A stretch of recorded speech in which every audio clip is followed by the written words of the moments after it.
branches of government, the executive, the legislative, and the courts, the judicial.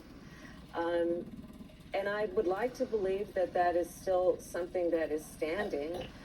Certainly at the local level, you can see where the various courts have actually provided the guardrails against his abuse of power, against President Trump's abuse of power. The lower courts have been more inclined to step up, but my fear is that as some of those cases reach the United States Supreme Court, that we can't necessarily count on precedent to dictate how they will rule on the president's power. And again, Rachel, we talked about this during those 107 days, because remember, the court before the election basically said that the president of the United States would be immune from whatever he did in office. So he walked in to the White House with what he thinks is a blank check.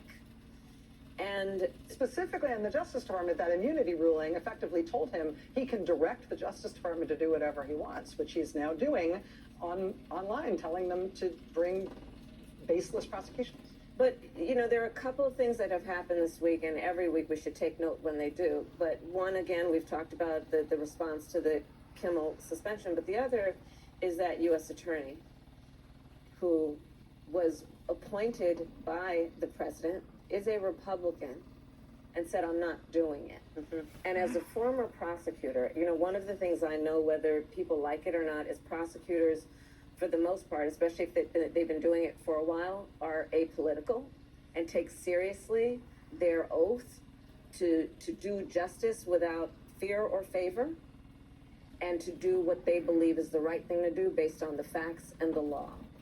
And we have seen this week evidence of someone who I'm sure didn't vote for me, and we may disagree on a whole lot of other stuff, but he had the courage to stand up and say he's going to follow his oath and do what is ethically right. So let's take heart and hope that others within the Department of Justice will see that that is, you know, have a something that steers their conscience. But, you know, I mean, let's not also be distracted by the fact that there are going to be the career people